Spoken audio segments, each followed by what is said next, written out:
India sought to extract political gains from a human tragedy by spurning my sincere offer of an independent international investigation into the Pahalgam incident.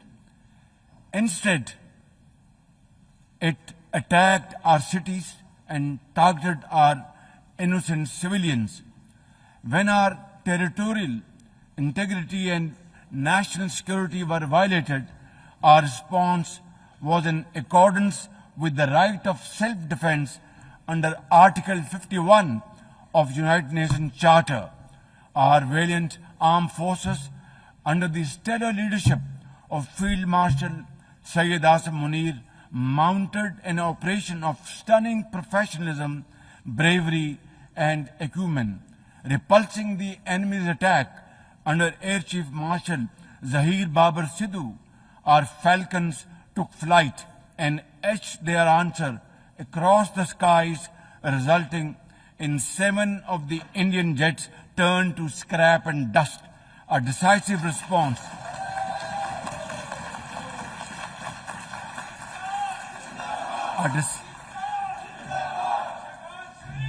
A decisive response to the aggressor that will echo through the annals of history.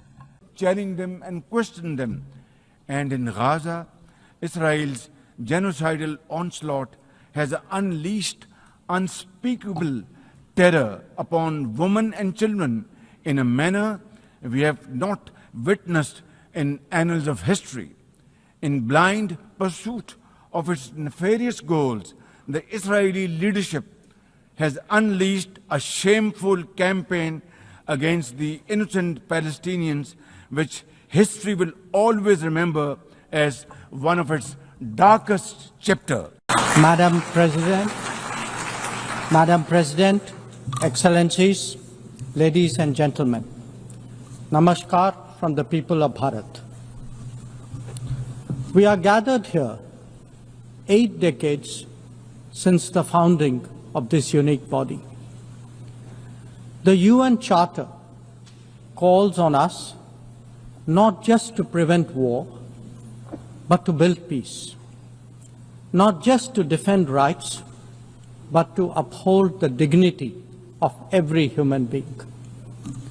It challenges us to stand as good neighbors, uniting our strength so that generations to come inherit a world of justice, of progress, and of lasting freedom.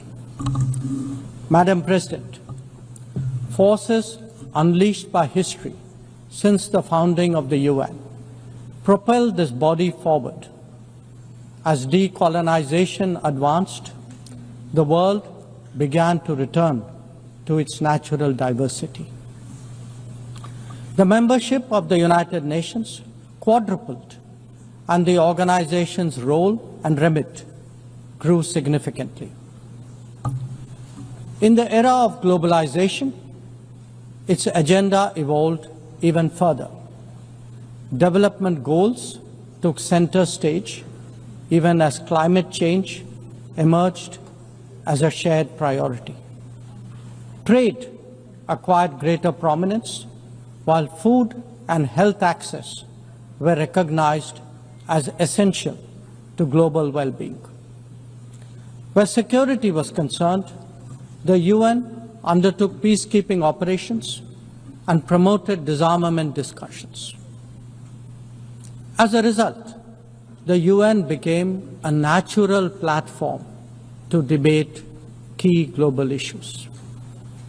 Madam President, we must ask ourselves today, how has the UN lived up to expectations? And just look at the state of the world. There are 2 significant conflicts underway, one in Ukraine and the other in the Middle East, West Asia. Innumerable other hotspots don't even make the news. The slow progress of the SDG Agenda 2030 presents a sorry picture. On climate change, the reality is of recirculated commitments and creative accounting. If climate action itself is questioned, what hope is there for climate justice? When a once-in-a-century pandemic hits us, we saw open discrimination in access to vaccines and to travel. Energy and food security have been the first casualties of conflict and disruption, especially since 2022. Better off societies insulated themselves by having the first call. The resource-stressed ones scrambled to survive, only to hear sanctimonious lectures thereafter. When it came to trade, non-market practices gained rules and regimes. The resulting concentration exposed the world to leveraging. On top of that, we now see tariff volatility and uncertain market access. As a result, de-risking is a growing compulsion, whether from limited sources of supply or over-dependence on a particular market. Economic concerns have other dimensions as well. Heightened technology control is one. The grip on supply chains and critical minerals is another. The shaping of connectivity is no less sensitive. Protection of key sea lanes has become a challenge. Restricting the evolution of a global workplace is an issue. Each makes a compelling case for more international cooperation, not less. But are we really headed in that direction? And where has the UN actually made a difference? Madam President, as members of the UN, we meet here as sovereign equals. That is not a formalism, but a recognition of the inherent diversity of our world.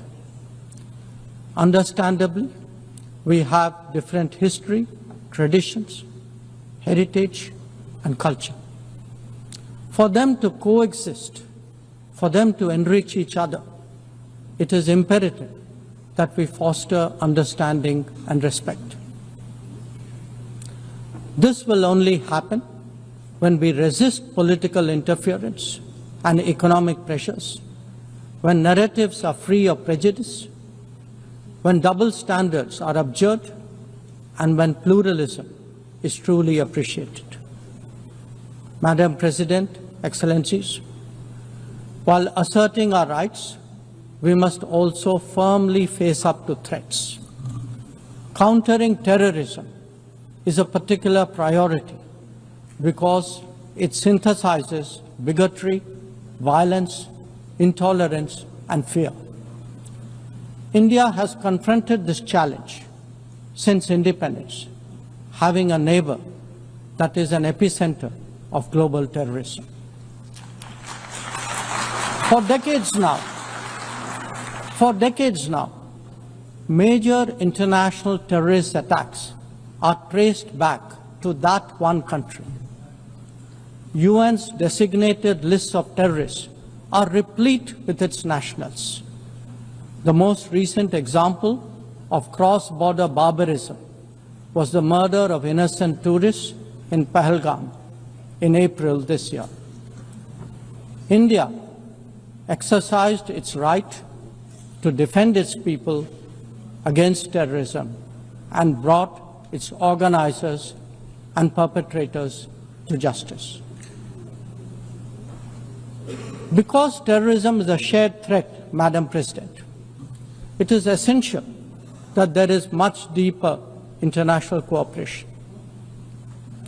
When nations openly declare terrorism a state policy, when terror hubs operate on an industrial scale, when terrorists are publicly glorified, then such actions must be unequivocally condemned. The financing of terrorism must be choked, even as prominent terrorists are sanctioned. Relentless pressure must be applied on the entire terrorism ecosystem. Those who condone nations that sponsor terror will find that it comes back to bite them. Madam President, an objective report card will show that the UN is in a state of crisis. When peace is under threat from conflicts, when development is derailed by lack of resources, when human rights are violated by terrorism, the UN remains gridlocked. As its ability to forge common ground diminishes, belief in multilateralism also recedes. Central to the erosion of the UN's credibility has been resistance to reform. Most members strongly desire change, but the process is being made an obstacle to the outcome. It is imperative that we see through this cynicism and purposefully address the reform agenda. The historical injustice done to Africa should be redressed. Both permanent and non-permanent membership of the Council must be expanded. A reformed Council must be truly representative, and India stands ready to assume greater responsibilities. Madam President, today the predicament of the Global South is especially acute. Bharat, under the leadership of Prime Minister Narendra Modi, believes that it has both a duty to contribute and an obligation to motivate. That is why we have undertaken more than 600 major development projects in 78 countries, as well as innumerable community-based initiatives.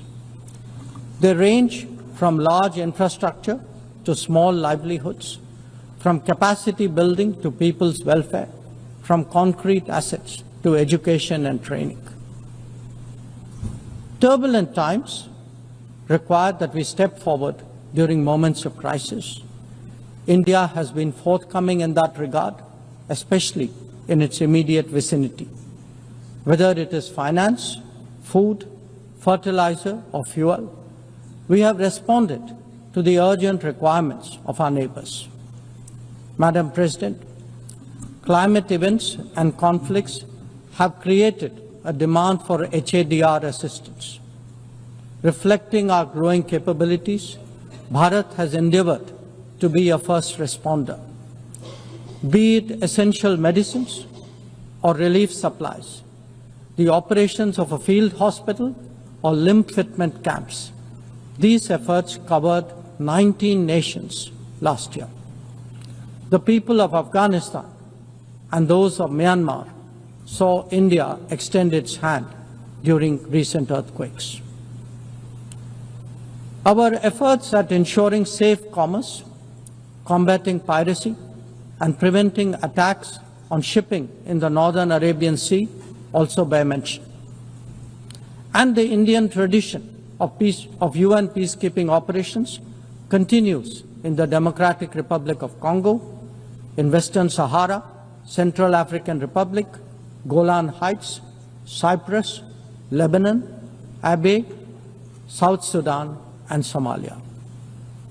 To put it clearly, our soldiers ensure peacekeeping, our sailors protect maritime shipping, our security counters terrorism, our doctors and teachers facilitate human development the world over, our industry produces affordable products, our techies promote digitization, and our training facilities are open to the world. These remain the core of our foreign policy. Madam President, each one of us has the opportunity of contributing to peace and prosperity. In the case of conflicts, especially Ukraine and Gaza, even those not directly involved have felt its impact. Nations who can engage all sides must step up in the search for solutions. India calls for an end to hostilities and will support any initiative that will help restore peace. The last decade in Bharat has also seen transformative changes due to the vision of Prime Minister Modi. Our digital public infrastructure has redefined governance and enabled delivery of public services on an unprecedented scale. Our startup ecosystem, innovation culture, and microfinance are changing the face of society. Our rapidly growing infrastructure facilitates both ease of doing business and ease of living for citizens. India remains committed to sharing its experiences and tools with others on their journey of development. Artificial intelligence as a horizontal and cross-cutting technology has a particular promise for development. India's approach is to harness it responsibly for human welfare. Inclusion and impact will be the watchwords for the summit that India will host in 2026. Madam President, Bharat approaches the contemporary world guided by three key concepts. One, Atmanirbharta, or self-reliance. That means developing our own capabilities, building our own strengths, and nurturing our own talent. We see its results already, be it in manufacturing, in space programs, in pharma production, or in digital applications. Make, innovate, and design in India also benefit the world. Two, Atma Raksha, or securing oneself. We remain determined to protect our people and secure their interests at home and abroad. That means zero tolerance for terrorism, robust defense of our borders, forging partnerships beyond, and assisting our community abroad. And three, Atma Vishwas, or self-confidence. As the most populous nation, as a civilizational state, as a rapidly growing major economy, we are confident about who we are and what we will be. Bharat will always maintain its freedom of choice and will always be a voice of the Global South. Madam President, these are certainly challenging times for the international community. Many of our assumptions and expectations no longer hold. In such circumstances, it is imperative to stay strong, to hold firm, and to deepen friendships. International cooperation must prevail because islands of prosperity cannot flourish in an ocean of turbulence. A world order requires common purpose, as it does empathy for others. That is where we look to the United Nations.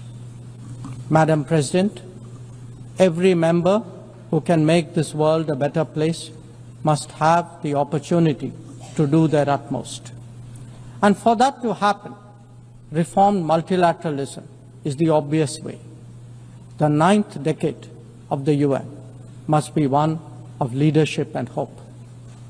Bharat will do its fair share and more.